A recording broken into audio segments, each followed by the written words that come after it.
কি করে বুঝবেন মৃত্যুটা ভালো হলো?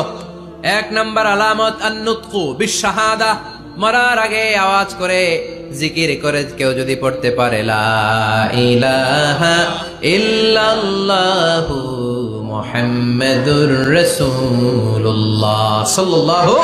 বিশ্বনবী বলেন, মান কানা আখিরু কালামিহি লা ইলাহা ইল্লাল্লাহ, যে ব্যক্তির সর্বশেষ কথাটা হবে, বাক্যটা হবে লা ইলাহা ইল্লাল্লাহ, দাখালাল জান্নাহ, সে জান্নাতি হয়ে যাবে।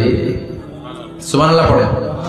এরপরে বিশ্বনবী বললেন, আল মুমিনু ইয়ামুতু বিজাবিল জাবিন, মুমিন যখন মারা যায় তার কপাল ঘেমে যায়।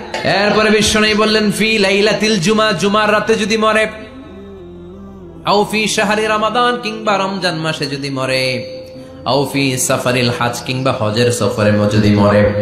বাংলার জমিন থেকে অনেক হাজিরা হজ করতে যায়, অনেকে ওইখানে যে আরাফাতের ময়দানেও মারা যায়, এরকম হাজি আছে না?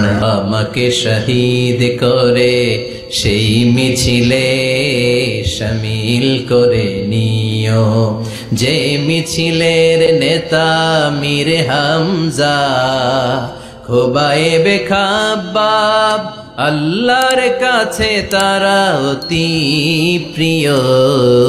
বাল্লাগাহুল্লাহু মানাজিলাশ শুহাদা ওয়া ইন মাতা আলা ফিরাশিহি, কেউ যদি আল্লাহর কাছে শাহাদাত অন্তর থেকে কামনা করে, রব্বুল আলামিন ওই ব্যক্তিকে শাহাদাতের মর্যাদায় নিয়ে যাবেন, যদিও সে বিছানায় পড়ে পড়ে মারা যায়। এরপর বিশ্বনবী বললেন, মুরাবাতান ফি সাবিলিল্লাহ, মুসলিম রাষ্ট্রের পাহারা দেয় যারা বর্ডার গার্ড। আমাদের দেশের বর্ডার গার্ডের কি বলে? আগে বিডিআর ছিল, এখন বিজিবি। আমার বিজিবি রে ভাইরা না খেয়ে না পড়ে শীতের রাতে দেশ পাহারা দেয়। বিএসএফ এর গুলিতে যদি মারা যায় এটা শহীদ। সুবহানাল্লাহ। অবস্থায় অনেকে চলে যায়, এরকম আছে না নাই? তাহাজ্জুদের যায় না মাঝে মরণ দিও প্রভু আমায়, একামতে দিনের কাজে কবুল করে নিও আমায়।